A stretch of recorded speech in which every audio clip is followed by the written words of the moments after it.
Olá, hoje darei continuidade às aulas sobre comportamento verbal, mais especificamente sobre os operantes verbais. Hoje vou falar para vocês sobre os operantes verbais, sobre o controle de estímulos verbais. Compartilharei minha tela.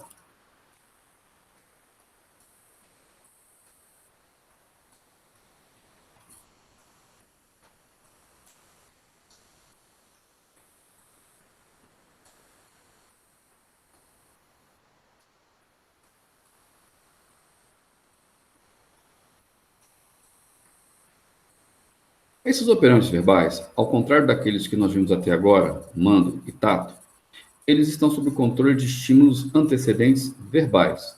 Lembrando que os tatos estavam sob o controle de estímulos antecedentes não verbais e o mando sob o controle de estímulos reforçadores específicos, cuja função reforçadora foi estabelecida por alguma operação motivacional. No caso desses operantes verbais que eu falarei hoje, a topografia da resposta está sob o controle de estímulos verbais. Eles podem ser divididos em duas grandes categorias: aqueles em que há correspondência ponto a ponto entre o estímulo e a resposta, e aquele, no caso, o intraverbal, em que não há correspondência ponto a ponto entre o estímulo e a resposta. O intraverbal ficará para uma próxima aula. Hoje, vou falar para vocês apenas daqueles operantes verbais em que há correspondência ponto a ponto. A definição de correspondência ponto a ponto, para o iniciante, ela costuma ser pouco esclarecedora. Mas a partir do momento que nós dermos exemplos, vai ficar mais fácil de vocês entenderem. Existe correspondência ponto a ponto entre um estímulo verbal e uma resposta verbal, onde há um controle de cada unidade do estímulo sobre cada unidade da resposta correspondente. Quando nós falamos de um controle formal, ou seja, de um controle pela forma do estímulo sobre a forma da resposta, que é uma correspondência entre a forma do estímulo e a forma da resposta, é possível falarmos de certas unidades básicas topográficas, que, no caso das línguas, provavelmente seriam os fonemas, principalmente quanto à linguagem falada, e, em se tratando da linguagem escrita, as letras ou mesmo sílabas, dependendo das unidades que se formam de acordo com a comunidade verbal. Lembrem-se que a comunidade verbal, ela não funciona de uma maneira totalmente lógica e sistemática.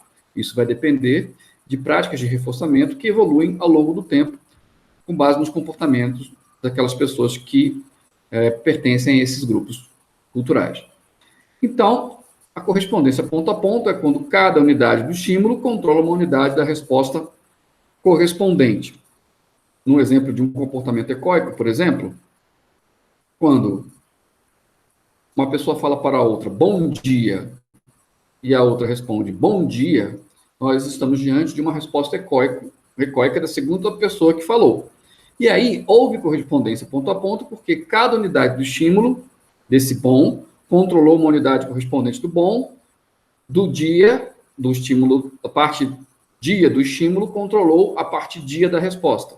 Então, houve correspondência ponto a ponto nesse caso.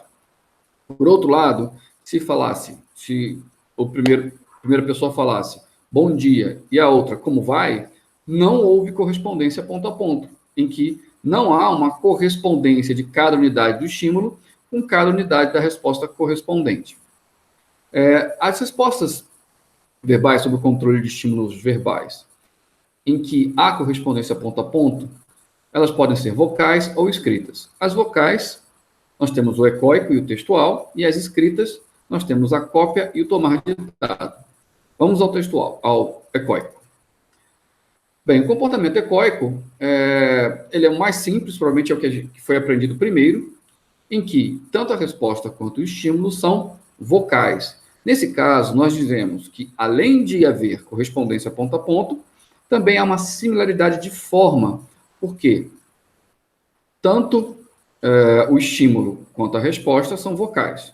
Voltando ao exemplo do bom dia, alguns elementos são irrelevantes. Por exemplo, se a pessoa que fala bom dia, ela fala alto, e a que responde fala baixo, isso é irrelevante. Se uma fala rápido, a outra fala devagar, se uma fala com tom grave e outra com tom agudo, isso é absolutamente irrelevante para se tratar de um comportamento ecoico. O que importa para ser um comportamento ecoico é, mais uma vez, que estímulo e resposta sejam vocais e que ocorra correspondência ponto a ponto entre o estímulo e a resposta.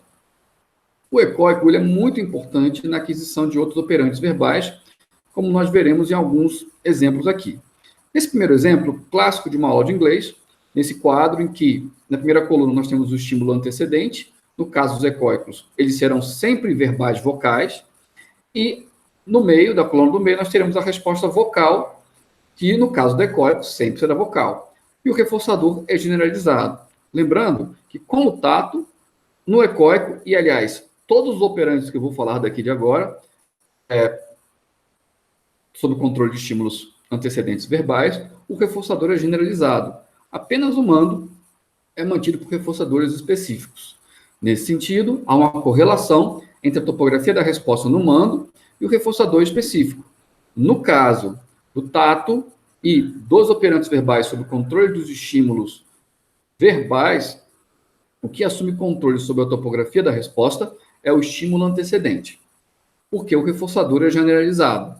Lembrando que o reforçador generalizado ele vai reforçar diferentes operantes, diferentes respostas verbais. Nesse sentido, ele não vai assumir controle sobre a topografia da resposta, e sim o estímulo antecedente. No caso do ecoico, o estímulo antecedente ele é vocal, e a topografia da resposta ela é vocal. Lembrando que precisa haver uma correspondência ponto a ponto entre o estímulo e a resposta. Voltando ao exemplo das aulas de inglês, muito corriqueiro, a professora fala para os alunos, the book's on the table. E a turma repete, the book's on the table. E a professora provê um reforçamento generalizado de aprovação, very good. Ou seja, o very good, ela vai utilizar, ou essa aprovação da professora de inglês, vai reforçar uma série de respostas verbais. Não apenas essa the book's on the table. Nesse sentido, ela não vai assumir controle sobre a topografia da resposta. O que vai assumir controle sobre a topografia da resposta, the book's on the table, é o estímulo verbal vocal, the book's on the table. E aí teremos um comportamento ecoico. No exemplo de baixo, também muito corriqueiro, uma criança chega na cozinha, aponta para um copo d'água e o adulto fala, não, repita comigo, água, água. Quando a criança consegue emitir a resposta verbal, vocal, água, o adulto provê um reforçador generalizado. Isso mesmo, água. Mais uma vez, água. A criança fala água e entra em contato com o reforçador generalizado. E aí, o estímulo verbal vocal do adulto, água, vai assumir controle sobre a resposta verbal vocal da criança. E ela vai ter aprendido a emitir o comportamento verbal água.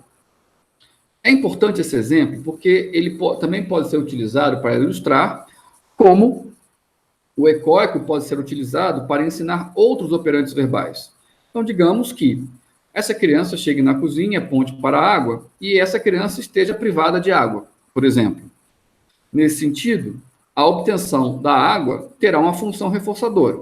Então, ela aponta para a água e o adulto fala, não, repita comigo, você quer água, diga água. E a criança fala água. O adulto, além de prover o reforçador generalizado, isso mesmo, é água, ele também pode entregar a água para a criança. Ora, a resposta verbal água da criança terá duas consequências. Uma generalizada, isso mesmo, e uma específica, a obtenção do copo d'água.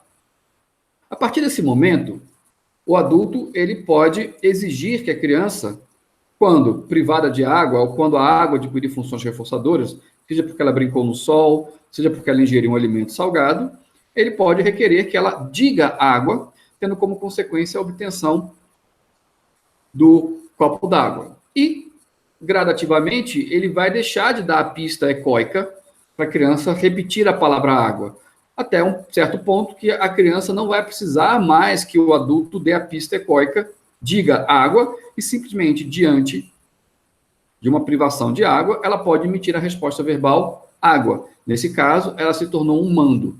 Então, o ecoico ele pode ser utilizado para treinar mandos e tatos ou outras respostas verbais, outros operantes verbais.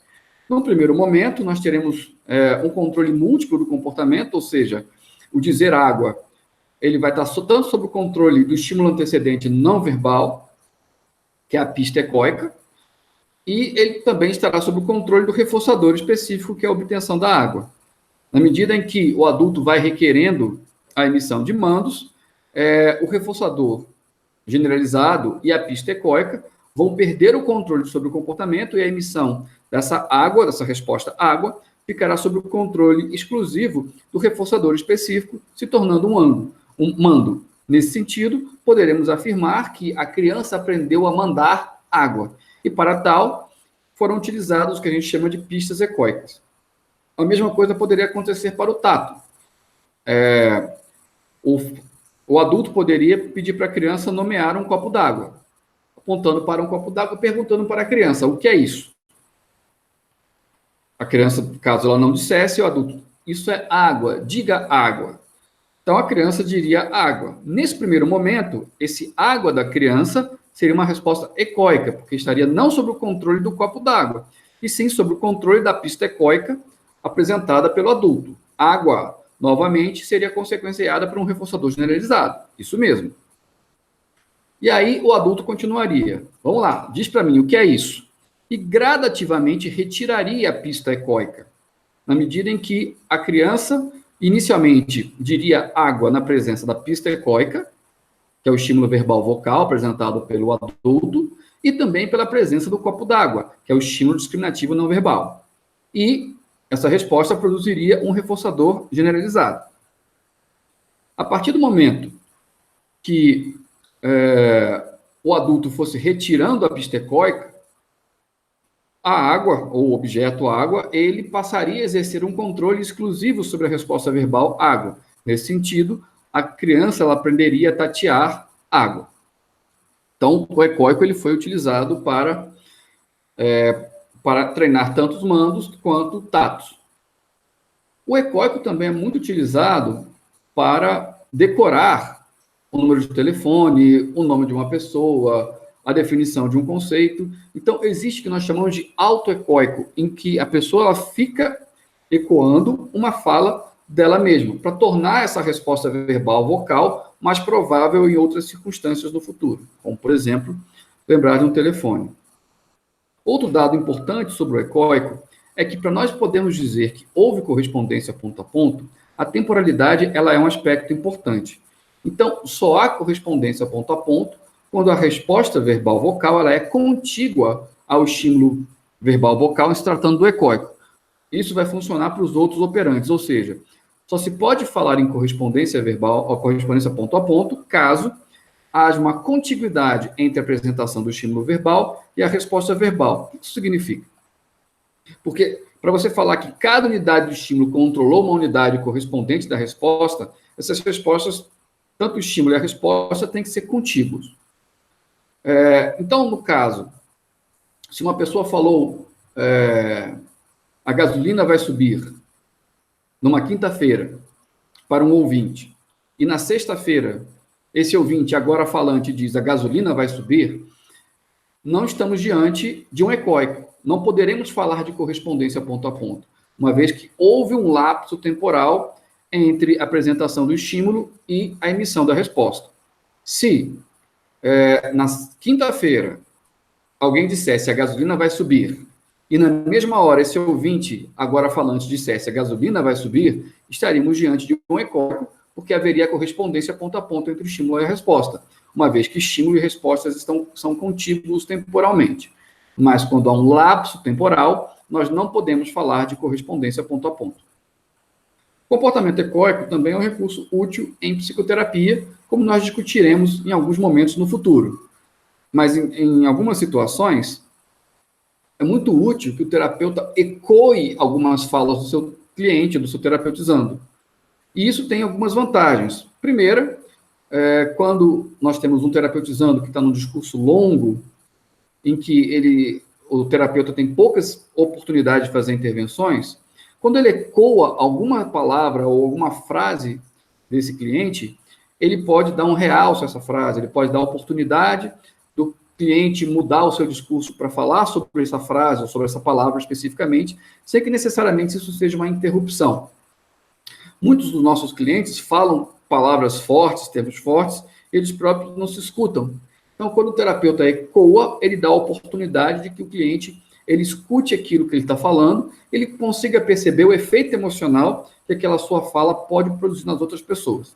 Bem, isso foi só uma palhinha acerca do ecóico na clínica, nós falaremos sobre isso em outro momento. Então, eu fiz um esqueminha para ajudá-los a entender o comportamento ecoico e os demais operantes verbais sob o controle de estímulos verbais. Então, no comportamento ecoico, o estímulo é verbal, vocal. A resposta é verbal, vocal. E aqui nós temos o comportamento ecoico, lembrando que há correspondência ponto a ponto entre o estímulo e a resposta. O próximo operante verbal também tem uma similaridade de forma, uma vez que resposta e estímulo são escritos, tá? Como o ecoico, há correspondência ponto a ponto entre o estímulo e a resposta. A transcrição, na realidade, a transcrição e os próximos operantes verbais, como tomar a cópia, tomar ditado e o textual, eles são muito utilizados na instrução formal, na educação formal. Skinner, ele vai ter um capítulo sobre transcrição apenas. Ele não vai especificar subcategorias como cópia e tomar ditado. Mas, ao longo desse capítulo, ele vai apresentar esses dois operantes, cópia e tomar ditado. Mas ele vai se referir apenas como transcrição a eles.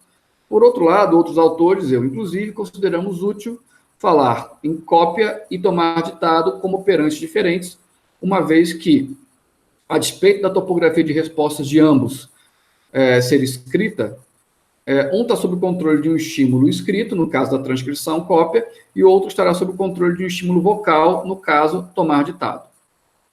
Então, aqui um exemplo bem comum, mais uma vez, nesses quadrinhos que eu faço, nós temos, na primeira coluna, o estímulo antecedente, no caso da transcrição vai ser um estímulo escrito. Na coluna do meio nós temos a resposta, que no caso da transcrição é uma resposta escrita, e na coluna da direita nós temos a consequência, que vai ser, nesse caso, um reforçador generalizado. Então, aquele exemplo clássico, seu colega do lado, na hora de uma prova difícil de análise do comportamento, ele tem que classificar um exemplo lá, dado na prova, e ele escreve lá, reforço positivo. E aí, o colega do lado, ele olha o reforço positivo na prova do seu colega e escreve na própria prova, reforço positivo. Então, o estímulo é escrito, a resposta é escrito, há correspondência ponto a ponto entre o estímulo e a resposta. E pode ser mantida por um reforçador generalizado, caso essa cola esteja correta. E aí, quando o professor colocar correto na prova, isso será o reforçador generalizado para esse comportamento de transcrição. Textos de slides, né? Isso é muito comum também quando a gente vai assistir uma palestra, e aí a gente não sabe se o palestrante vai disponibilizar os slides depois, a gente anota os slides do nosso caderno, caso a gente ache relevante. Então, digamos que no slide esteja escrito cadeias de correspondência, e aí quem está assistindo a palestra escreve cadeias de correspondência no seu caderno. Novamente, estímulo escrito, resposta escrita, há correspondência ponto a ponto entre o estímulo e a resposta. O reforçador generalizado, nesse caso, vai ser simplesmente ter essa anotação disponível para consulta no futuro. Ou seja, trata-se de um reforçador generalizado, porque ele vai preceder uma série de outros comportamentos que podem ser reforçados a partir da disponibilidade dessa informação em algum meio de registro de quem está emitindo o comportamento de cópia. Aqui, mais uma vez, no esqueminha, o estímulo é verbal, ele é escrito, a resposta verbal ela é escrita, e nós temos o comportamento de cópia, em que há correspondência ponto a ponto. E aqui isso ele está só adicionando ao ecoico, que nós vimos agora há pouco. Outro tipo de transcrição é o tomar ditado. Nesse caso, não há similaridade formal. Notem, diferentemente do ecoico e da cópia, em que havia similaridade formal, porque estavam na mesma modalidade, a transcrição é o primeiro que eu apresento hoje em que não há similaridade de forma. A resposta é escrita e o estímulo é vocal. Ambos são verbais. Então, não há similaridade de forma porque não estão na mesma modalidade. Mesmo assim, há um controle formal. Por quê? Cada unidade do estímulo corresponderá a uma unidade da resposta, sendo o estímulo vocal e a resposta escrita. Então, digamos, um exemplo clássico também, o aluno está assistindo uma aula de análise do comportamento, no caso, de comportamento verbal, e aí o professor fala, tatos são respostas verbais sob controle de estímulos não verbais. E aí, o ouvinte, no caso, falante, vai escrever no seu caderno. Tato são respostas verbais sob controle de estímulos não verbais. Ao escrever o que o professor disse, houve correspondência ponto a ponto entre o estímulo e a resposta. Nesse caso, houve um comportamento de tomar ditado. Por quê? O estímulo foi vocal e a resposta foi escrita, havendo correspondência ponto a ponto entre o estímulo e a resposta. Mais uma vez, o reforçador é generalizado. Então, as anotações estarão disponíveis para consultas no futuro. Outro exemplo típico, o programa da Ana Maria Braga, e aí ela começa a ditar uma receita de um bolo. Então, 3 ovos, bata 3 ovos, não sei o quê. E o ouvinte, agora falante, escreve no seu caderno 3 ovos. Ele estará emitindo um comportamento de tomar ditado, em que o estímulo foi vocal e a resposta foi escrita, havendo correspondência ponto a ponto entre o estímulo e a resposta. E aí o reforçador vai ser um reforçador generalizado, vai ser a receita disponível para fazer o bolo no futuro. E vai produzir admiração, um agradecimento daquelas pessoas que comeram o bolo. Mais uma vez, o esqueminha, o estímulo é vocal, no caso de tomar ditado, a resposta é escrita, havendo correspondência entre o estímulo e a resposta, temos aí o ditado, se unindo ao ecoico e à cópia. Lembrando que, se houver um lapso temporal entre o estímulo e a resposta, nós não podemos falar de correspondência ponto a ponto. Dando continuidade, vamos falar agora do comportamento textual.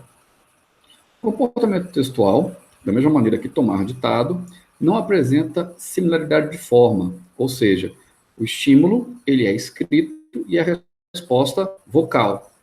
Então, diferentemente do ecoico e da cópia, em que ambos estímulos e respostas estão na mesma modalidade, no textual, estímulo e resposta estão em modalidades distintas. Não podemos esquecer que há novamente correspondência ponto a ponto entre o estímulo e a resposta. Nesses exemplos aqui embaixo, muito corriqueiros, quando nós vamos a um karaokê, e lá no karaokê, aparece na tela da televisão a letra da música com as bolinhas piscando, pulando em cima. E aí são estímulos escritos. Quando a gente começa a cantar a música, né, então, escrito, quando eu digo que deixei de te amar, e pronuncia-se cantando, quando eu digo que deixei de te amar, sob o controle discriminativo do estímulo escrito, é emitida uma resposta textual, que é mantida também por um reforçador generalizado, como aplausos. Outro exemplo muito comum é quando uma professora pede para o aluno abrir o livro de história na página 49 e começar a leitura.